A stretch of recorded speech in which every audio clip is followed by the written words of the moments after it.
Shaky, shaky, boom, boom. They probably have some that can cast an opposite earthquake. Honestly, with Mind Flare... Can you describe for me a horizontal tornado? Welcome, everybody. Back to... Okay. We're both staring at him disapprovingly right I know. now. So Shut he's having a hard up. time. Shut up. I'm pretty sure there's church bells going on. Yeah. Dun, dun. 6 o'clock. 6 o'clock and all's well. And all's well here at Metagaming with Bangwar. I'm keeping that one. It's been a minute. We are back. We had a wonderful holiday. And we're back. Today, we're doing a monster. We're doing a monster, folks. We're going back to monsters. Our last one was the Beholder. And now we are doing the not as famous, but still pretty useful and pretty cool, the Purple Worm. And I'm going to put like Purple a... Worm. Doo-doo. Just kidding. I don't know. Maybe I'll do something. You might have to put that in when you show a picture of it, because it is kind of... Okay, all right. I'll put a picture of a purple worm. Here it is, right now. There it is. Ain't it pretty? So, we're gonna get going with the purple worm. We're gonna throw it to Cass. She's gonna read from the monster manual, so we get kind of an idea of what D&D presents for this unique creature. Take it away, Cass. The Purple Worm.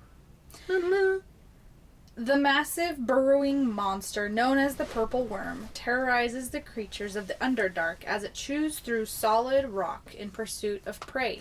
Now that's one thing that I forgot about until I was prepping for this. I forgot that it was like a specifically Underdark Yeah. creature.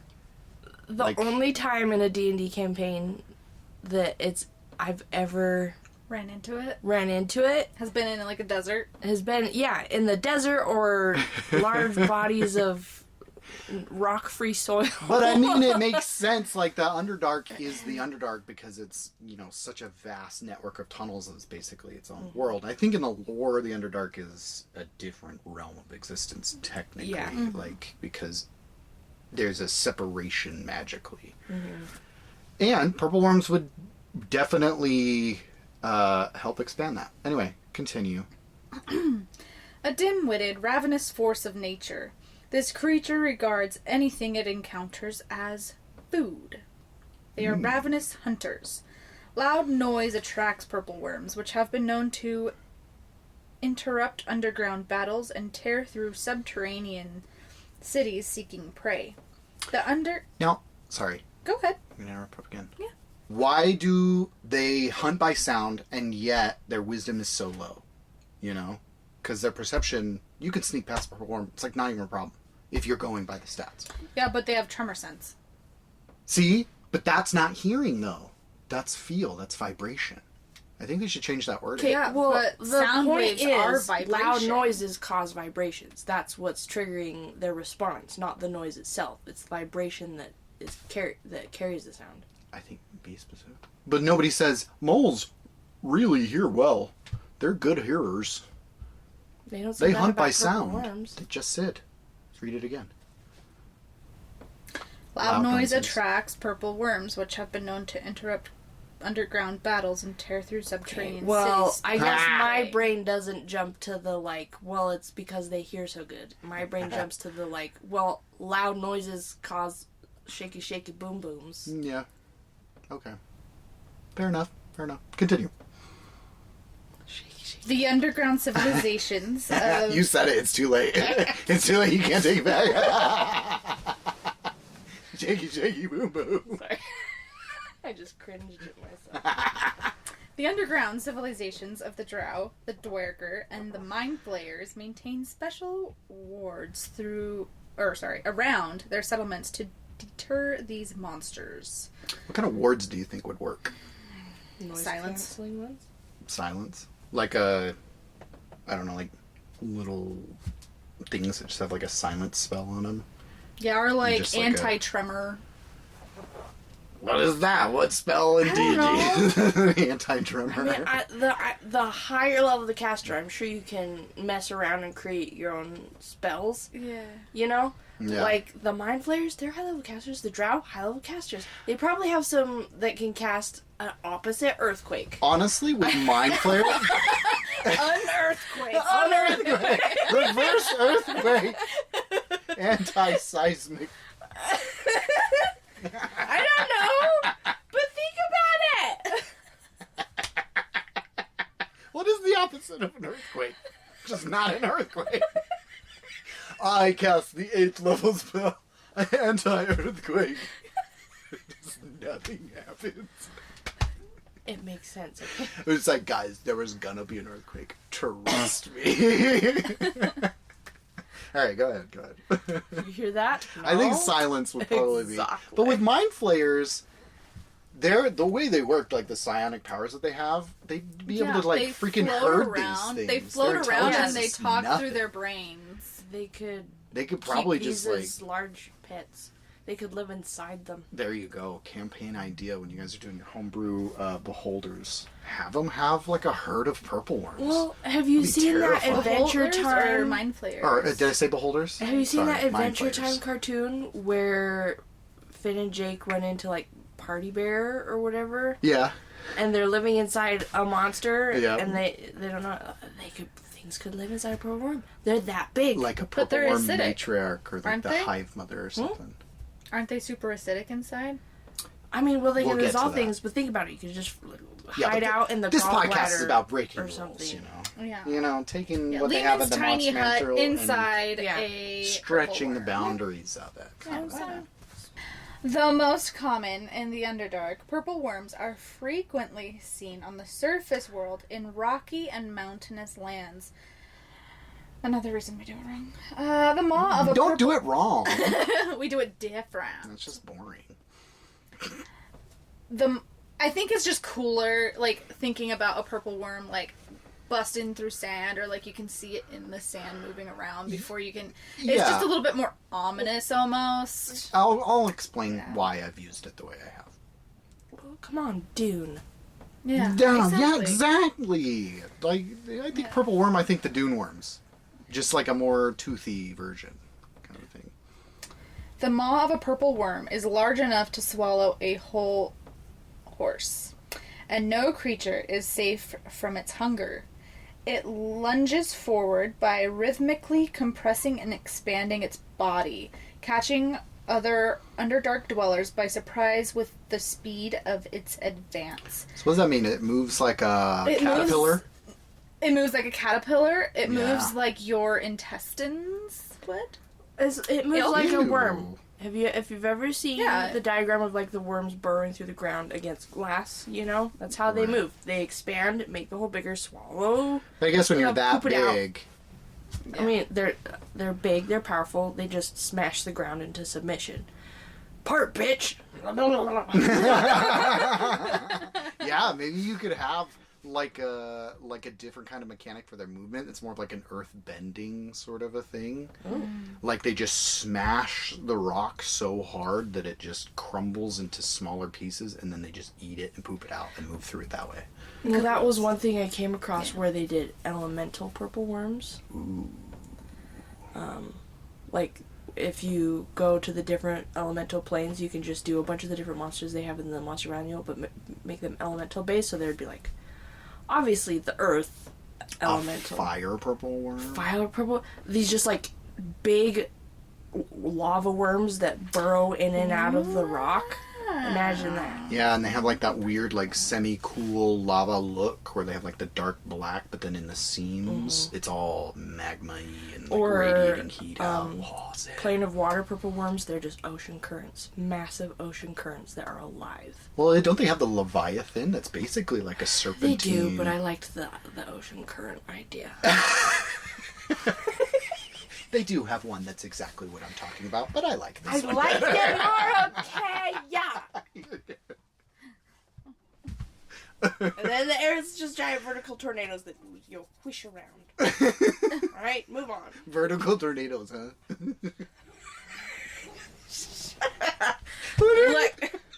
Look. Can you describe for me a horizontal tornado?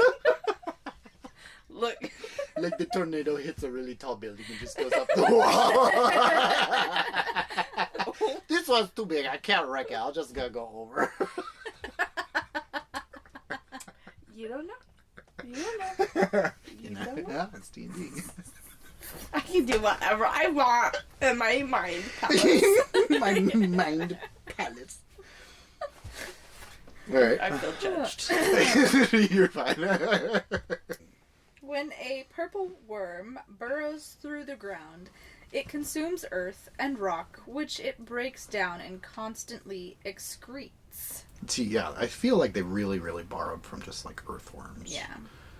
Precious metals and gems can thus be found within the bodies of a purple worm, which are targeted by particularly brave and foolhardy treasure hunters.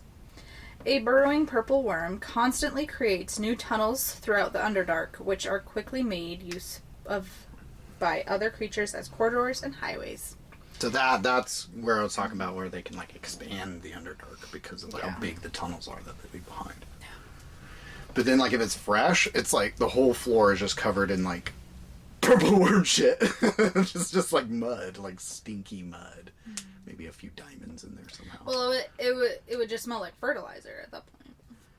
It wouldn't even be that like it would be have you stinky, been by like raw, but... fresh fertilizer, like manure? Okay, worm poop is just dirt, guys. Don't read too much into it. It'll just Yeah, be but if they're acid, digested. if their stomach is that acidic, some of it's gonna pass with the dirt, so it's gonna be acidic mud, right? Yeah, it'd That's be like gonna look limestone dinky. mud. And then it's gonna be even more stinky if they ate anything with it. So I'm confused. Do they just burrow by eating the rock and dirt, or are they eating the rock and dirt for nutrients, and then the stones just, or the gemstones just kind of stay inside? They stay there. They have a Like, what are they eating they for their have an nutrition? appendix. You know? Like creatures? Is that what you mean? I don't Like know. they're carnivorous? Or are they eating Well, they're something in the definitely soil? carnivorous. Whether Yeah. it's on purpose or not, I don't know. Let's see. Ravenous hunters. I mean, it sounds like they Okay, so then prefer- their poop's gonna stink if they're Yeah. eating well. they're eating meat. If it doesn't, that's probably bad news for you as an adventurer, because it means that purple worm is hungry. hangry. Yeah, you better be quiet. It's like finding white coyote poop. Yeah. Like, ooh, this puppy's sick. I better put my chickens in the coop tonight. Because a purple worm rarely returns to its own tunnels, such passageways are a good place to avoid these monsters. Areas rich in prey quickly become interlaced with complex tunnel systems resulting from several worms hunting together. So they can hunt in packs too. Sounds like it. Damn. And they are each a CR-15. Can you imagine? Like 4 or 5 of those together? You better not throw that at a That's low-level why party. That's like 1,000 hit points. the races that aren't as powerful as the mind flayers and the drow, they don't have kingdoms. Right. They can't protect against that. Not in the Underdark anyway. Ooh, yeah. Ooh, here you go. Here's a good, you're in the Underdark. You're with, like, what? The Deep Gnomes. And then you get, like, this whole, like, Beowulf Grendel situation where they have this one purple worm. Anytime they try to have a party, he shows up and they fucking hate it. And so the adventurers can get hired to hunt it down because it keeps crashing their party, doesn't let their city expand. Alright. Is that all we got in the Monster Manual form? That's the story behind him. Alright. Alright, so what are our adventurers looking at for armor class? Okay. Amanda? Armor class, well, it's not a 15, it's an 18. Yep. So The challenge rating was a 15. Oh, sorry. Yeah, The Sierra. Sierra is blah, blah, blah. I got mixed up. The armor class is an 18, which, I mean, It makes sense. an average roll for like a level 10 party doesn't even touch an 18. Well, at level 10, their proficiency bonus is what, a +3? Yeah. And then we'll say between 3 and 4 modifier. So that's a +6 or 7. So you need an 11 or better to even hit this thing. That's less than a 50% chance. Yeah. For level 10. So unless you're stacked and you're really optimized. I mean, as it goes in D&D, usually people by that point have been given a bunch of stuff by their DMs, because DMs, if they're good, tend to give you things that make you feel special and cool and awesome. Yes. That is part of why the CR system is worthless. They don't take into account the magic items at all. But if you are just base level, you guys are level 10, you don't really have all that much magical items or whatever, a purple worm is going to be very difficult. It's going to be a difficult encounter, if not deadly. But I would say a level 10 party could take one. So CR15 really isn't, like, they're hard, but and the way they describe it, it's supposed to be like 4 party members of level 15 should find a purple worm challenging. No. No, they're not. They're really not. So, armor class 18 isn't too ridiculous. Honestly, as a dungeon master, I would increase that just based on the description. They burrow through solid rock. Their natural armor alone, I think, has to be harder than the rock around them. So, straight away I'd be, okay, their AC is 20. Fine. Yeah, 20 is totally justifiable. Yeah. I mean, however, how much AC does like a earth elemental have? Now we're talking about because I mean throwing, that's technically what we're going against, right? With our, we're also talking about throwing one. We're throwing one purple worm at the party, and hypothetically they're level 10. Mm-hmm. You, like they said, is in there. You can throw more. They can hunt in packs. It's not uncommon. And so if you're facing 4 purple worms, AC of 18 might be a better idea. Well, according to D&D, Earth Elementals only have an armor class of 17. So, I mean, 18's pretty good. Yeah. It's decent. True. I mean, Earth Elementals, it doesn't necessarily mean they're stone. Earth Elementals are Earth. But so it depends on what you want to do as a dungeon master. I'm just saying, from my point of view, the AC of a purple worm should be higher. Right. That would make more sense to me. Okay. So in your campaigns, you usually buff the class, and you found that to be an effective way to sort of up the challenge to make sure that they don't just annihilate the purple worm. Yeah. And that's like the first thing that I notice about the purple worms. AC is too low. Second, the hit points. They have a butt ton of hit points. And chonky boys. That's the second thing you would look at adjusting as far as being a DM goes. They already have a ton. I wouldn't worry too much about it. They got almost 250. I'd never touch the HP. Yeah. That's one of the few things that usually has to get changed on a monster. Is you usually have to throw in a handful more. Maybe 20 more. Like a lich needs more than like 120. I'm sorry. But it's just not. The purple worm, I think that they have a decent amount. The speed, these are fast boys. If they're just moving around on top of the ground or in like a cavern or something, they move 50 feet. Which is one of the things that makes them the most dangerous. Not only are they gargantuan, they're absolutely gigundo, huge, chunky boys. They're fast. When they're burrowing, they move as fast as the players do, basically. They move 30 feet in a round. And that's only if it's not solid rock. They can still do solid rock just at 15. Oh, wow. Yeah, solid rock. Some chompers. So they rival the Earth Elementals in terms of mobility in Earth. Like, I think that, Purple Worm chasing an Earth Elemental, the Earth Elemental is going to get away, but it's barely. Yeah, so that you've got basically 2 semi-trucks worth of worm slithering around on the ground chasing after you at 50 feet around. It's hard to accommodate that. Yeah. And as a fighter. GM, when you're setting up the scene, when you're setting up this combat specifically, start the purple worm farther away so that the players get more of an idea of the speed of this beast. Like, have them see it, a quarter mile away and have it catching up to them, like gaining on them. Build the suspense of that in the kind of the same way that they do with Dune, where it's like, here it comes, you better be ready, kind of a thing. You either got to have you got to have enough stuff to fight it, or a way to get away. Mm-hmm. So how would we fight it? Just looking at the stats.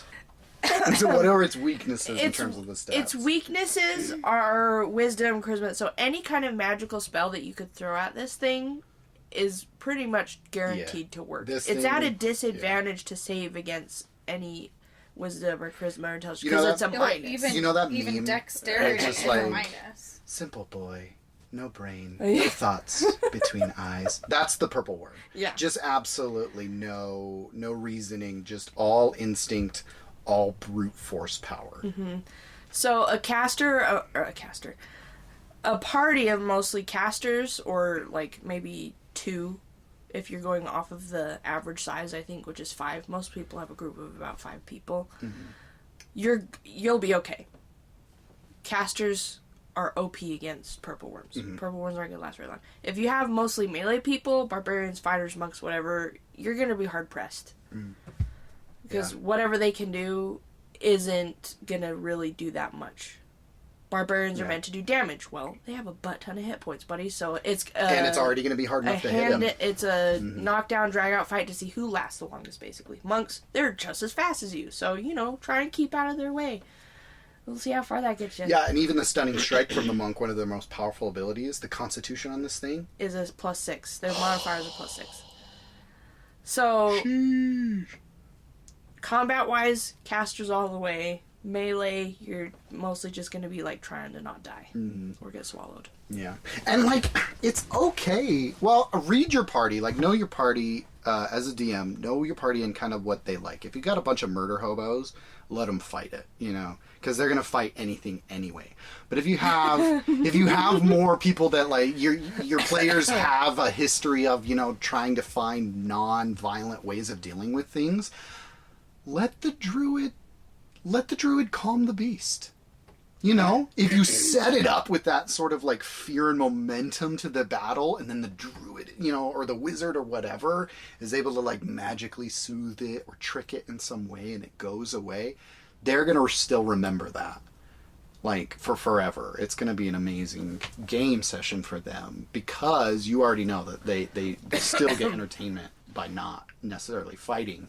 Mm-hmm. And that's a really good way to pacify a purple worm, is just go for the brain because it's their weakest point. They probably don't even have one. Yeah, then you might not have one. I mean, they've got a 1 intelligence. Yeah. Do normal worms have brains? I don't know. It was the first thing that popped up on my questions. Do worms have brains? Yes. Although they are not particularly complex, each worm's brain sits next to its other organs and connects the nerves from the worm's skin and muscles, controlling how it feels and moves. So, let's say you have a pretty balanced party of casters and melee, and they're murder hobos. What's a way narratively that would make sense that we could, and I know I'm going off of the script here, but what's one way narratively that would make sense that we could buff the mental stats of a purple worm? What do you guys think? Just so that it's not like, well, what do you mean dominate monster? Sense? You can buff it any way you want. What does make sense mean? I mean, like, so narratively? Yeah, narratively, like, why is this purple worm so smart compared to all the other ones, Or are you just kind of crafting, you have to craft it at, like, the world-building point where it's like, all purple worms in this world are much smarter than they are in the book. Because, new GMs, they're going to be going by the book anyway. And so if they're going to stray away from the stats, they're going to need a reason why, right? Mm-hmm. Well, my initial thought is their origins are the Underdark. What's in the Underdark? Mind flayers. What do the mind flayers do? Mess with people's minds. Perhaps there's a mind flayer down there that thought, you know what? I'm going to try and take over a bunch of stuff. We're low on minds. I'm going to get these purple worms and keep them under my control. And after a certain amount of time, the purple worms are going to evolve mentally, you would think. Okay. I mean, so like a natural evolution kind of a thing. Yeah. How long has this super hyper intelligent mind been in control of it. The mind of the worm itself has to learn from it while that happens. Maybe eventually, while the mind flayer isn't paying attention or even suspecting that the worms are gaining some kind of intelligence, there's like a snap, what happened? My connection's gone. Where did it go? And now there's, my name is Sid. I have broken free of my enslavement. I am Sid the Sandworm, and I am free. I will free my people from your enslavement. Master has given Dobby a sword. Or it might not be quite that intelligent, but it is Yeah. aware that it is free now, Yeah, even and it just is like- on a rampage, whatever you Yeah, might want upping to say. it to the intelligence of a dog is like a huge buff Yeah. for it because it's a 1 intelligence. It's almost nothing. It's almost dead. That's how dumb it is, you know? I like that because then you can like also have like, let's say they do, you know, finish killing it, but like they're like, whoa, why did it save against my spell so much and blah blah blah blah. And so it's like this knockdown, tear out fight, and then they find evidence of, you know, the mind flayer's involvement in that. Maybe there's like some sort of devices that they wear or whatever. Or just even- co-opting somebody else's brain. Like with the mind flayers, maybe the elder brain is just controlling it possibility. remotely. Another possibility, we have a player, Thomas. Love him so One much. of his favorite things to do is awaken innocent animals and watch them have an existential crisis. Maybe one of your players Awakens the purple decides worm. to awaken a purple worm. Or that's just something that happened in this universe, and now there's a random awakened purple worm that's running around having an existential crisis, wondering what life is. Why is it underground? Why can't it be above ground? What are all these little small morsels of food doing? Humanoids, stop flying away from me. Yeah. That is also another option. Flight. Space worm. That's great. Oh, man. There's that, or maybe there was one that was true polymorphed and it was left with intelligence. It used to be a person. It got cursed into a purple worm. There's so many options. So many options that would make it. But more we'll fun. leave you with those. Yeah. Have fun with them. We've gone over their strengths and weaknesses in terms of like their stat blocks. But I want to know if we have like any sort of like hidden strengths. I think that their poison is actually really, really strong. Well, the fact that they're fast and they can swallow you whole is pretty great. Yeah, And as you're part of the same constra- attack. And when you're in the worm, you're grappled and constrained. Yeah. And you're taking acid damage at the start of each of the worm's turn. And then you take like an average of 30 damage every single turn you're inside of it. That could eat away at a level 10 character really fast. Yeah, especially if it's like a caster. And Yeah, a especially D6 since, like- hit die. I mean, I wouldn't say that's necessarily a hidden strength of the purple worm. No. That's one of the biggest things people are ever afraid of. If they're seasoned players, you Yeah. kind of metagame when you hear, we're encountering a purple worm. Okay, I just gotta do everything in my freaking power not to get swallowed. Yeah, and like you don't need to use them in such an obvious way, like make them a dune worm. Like if you're, you know, in the desert or in the mountains or something like that, have it just start with just the tail. Like tail attack, move underground with their burrow speed, tail attack. They Yeah, their what tail are attack's they gonna do? freaking powerful too. Yeah, and so their tail attack can just pop out, attack, and then go right back down. You know? Yeah. I would say the tunneling would be my opinion of what their Yeah, hidden the strength tunneling is like way more powerful than it looks In my like. opinion, that also adds to just the intimidation factor. You have an opponent that can go underground at will and pop up at any time. Yeah, and they're like That's built for moving through gargantuan. rock. They look like they're made of rock. It's not like a hand that's coming up to grab your leg. It's a gargantuan creature that can swallow you whole. Yeah, this stinger is the size of a small tree. My stinger's the size of a So bad. like a baby's arm. You're really Oh, good at an it. apple. You're really good at it. What about weaknesses? Flight. If your party has a magic carpet, they can get away from a purple worm pretty easily, and that's like it's like a uncommon to rare I think. It's not that hard to get. They could probably get it at like a major city's magic shop. Just a rolled up flying carpet. And then all of a sudden this CR-15 creature is just kind of like an inconvenience. So how do we fix that? How do you fix that, you know? Breath weapon. Think of how much literal tons of rock this thing swallows a day. How much is in its stomach at any given moment? Maybe it can reverse that and weaponize it. It's literally sprouting shrapnel at you. Rock, gemstone, whatever the heck. You could turn that, utilize it as a breath weapon. Yeah. Yeah, this acid mud that it just like regurgitates That's both onto acid them. and bludgeoning damage. Yeah, yeah. Well, I mean, have you ever had a bag of sand thrown at you? I was like helping with like flooding, and the guy was above me, and he just tossed it. I got knocked on my ass. I did not breathe for the next 40 seconds. It was just like... Sandbags are nasty. Yeah, and so if this thing is vomiting up 80 sandbags worth of mud... And then you could also make it so, like, you know, it's mud, it's viscous, it has, like, saliva and, like, bodily fluids mixed with it. Maybe that entire cone, difficult terrain. Yeah. So now the party's even slower against this creature that's now even faster comparatively. It's a great idea. Breath weapon's an awesome idea. My idea is twofold. So you really emphasize that, like, you know, vibrations and sound. Okay, they have a magic carpet, whatever. They're not going to fly high. Let the purple worm treat the ground like water. If a fish sees a flying bug, what's it do? It jumps. It's about to breach, baby! Yeah. Just let it jump for them, you know? If it's already sensed them or something like that, you would need to, you know, have it already be aware of their presence somehow. But And can you imagine? It would have to move like a snake more than it would move like a worm in that situation, Yeah, though. but we've already talked Think about of the how you can- cinematics you can- of that, though. Yeah, Your right? party's bloodied. You're hurting. You've all climbed onto the magic carpet as a last resort, and you're trying to, like, shoot arrows at it or whatever. But it's not doing much, because its AC is good, and it has a butt ton of hit points. It burrows into the ground, and the party's like, okay, great, let's got go back. away. We'll fly back down, we'll grab our stuff, and we'll leave.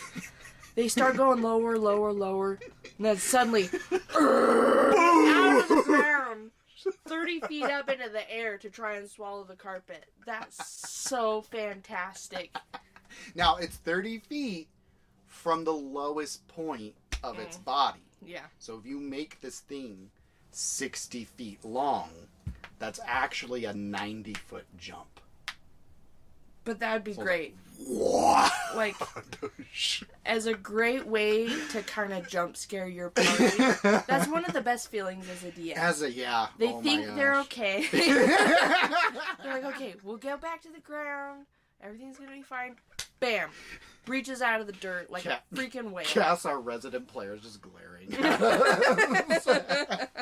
She can be considered a DM too, because she did that one time. Oh, yeah, you did a That one one shot. time. It was literally a one shot. It counts. All right, so that we've talked about, you know, different buffing and nerfing methods and stuff like that. Yada yada yada.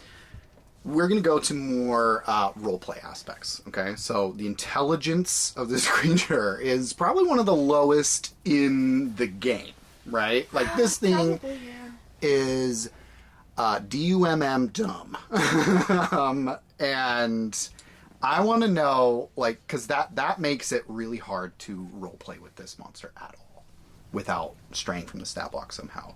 We talked about how, you know, connecting it to more like mind control type beings like the mind flayers could kind of blend, but you're not really roleplaying with the worm, right? How would you kind of create a roleplay aspect to this creature without straying too far away from the stat block? Well, In a strictly roleplay aspect. the purple worm is kind of one of the classic monsters. I don't know many people that try and use it as roleplay material, except for maybe like there's a purple worm that's been plaguing our town for months and months, and they have to like hunt it down or something. Right. It's usually like a quest. Roleplay wise, it could be something along the lines of people are mining. They've opened up a new mine and have disturbed its nest, and it's just trying to protect its babies. It's not vicious or aggressive, it's just trying to protect its babies. And perhaps through investigation they find that out, and they can calm it down, convince the people to leave.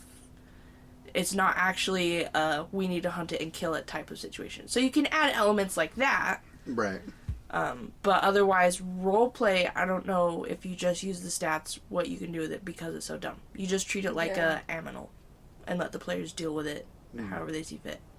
But I think there's a lot of roleplay opportunities with animals, even really, really, like, wounded ones. Like, or like, you could have, like, a wounded purple worm or something like that. Take this big, massive, intimidating beast and then humble it. Make it vulnerable. Let them decide.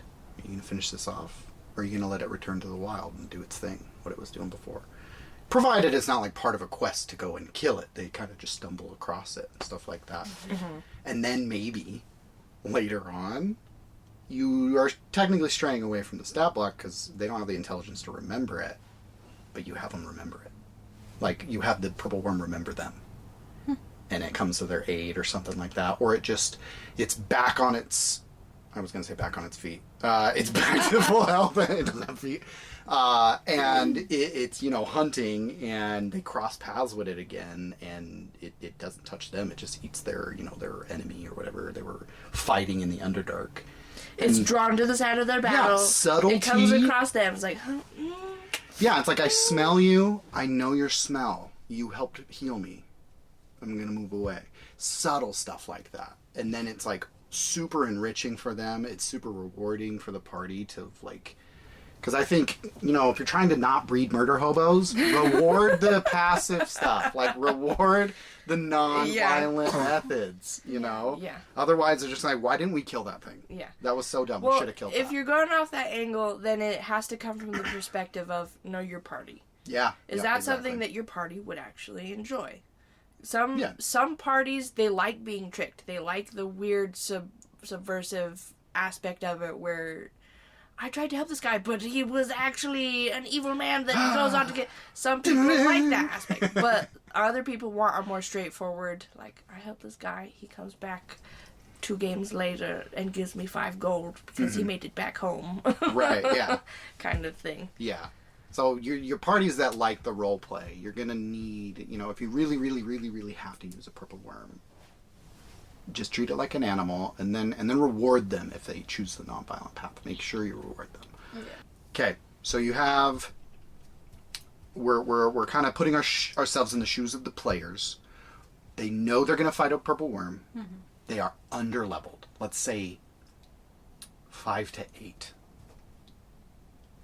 What can they do that isn't like, have really overpowered magical weapons? What can they do with, like, mundane items or things that they could buy from a normal trading post that could kind of buff them or help them in fighting a purple worm? Well, you look at what its strengths and or weaknesses are. It senses things through tremor sense, right? Maybe set up some traps that will trick it while you're fighting as to where the group is on the ground. If you don't have anything that can make really big damages and explosions, then you just need little ones that can trick it as to where exactly you are. Other traps that could potentially slow... it burrows through solid rock. I don't know what would slow it down.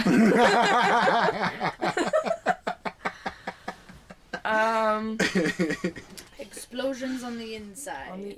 Yeah. Get it to swallow kerosene something. or something very flammable that won't douse very easily, being in like some sort of a mud pie kind of a thing.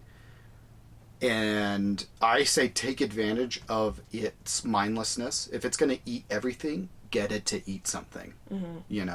Get it to eat something that's like I don't know, in a container that will dissolve, but once it's dissolved, there's going to be some sort of a reaction kind of a thing. You got to get creative with it. You might need to open a science book or two, because these things, you can't just get a better bow or something like that. You gotta, if you don't have powerful enough magic to either calm or control it, and you're under leveled, it's gonna be tough. So Yeah, get it to swallow some sort of explosive, some sort of flammable material, I think could work.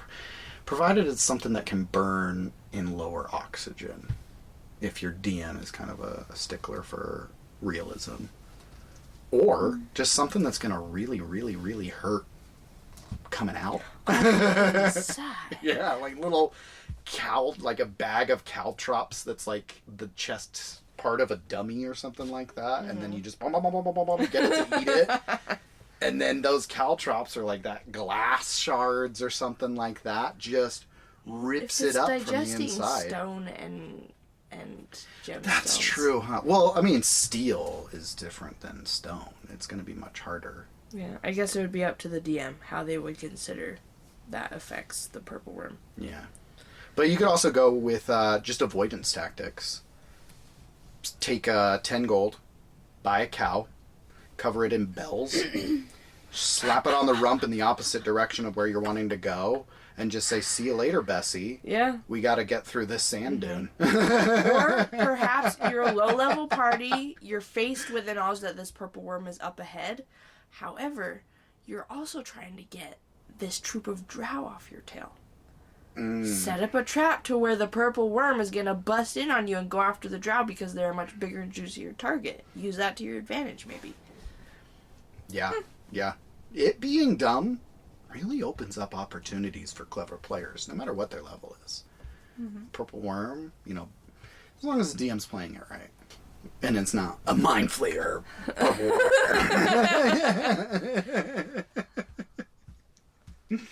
All right. Anything else about the purple worm specifically you guys want to touch on?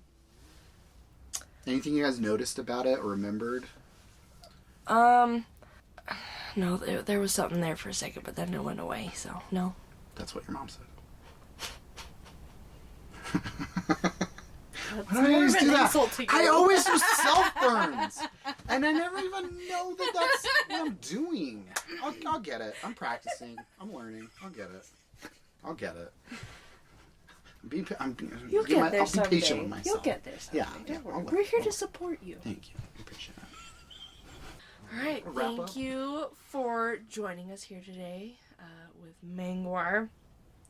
I hope you enjoy the rest of your day. Please be safe out there. It is still the winter. Most people who listen to this are probably still in the United States, and it's cold and gross and disgusting. Jeez. And I just want you all to not feel that way.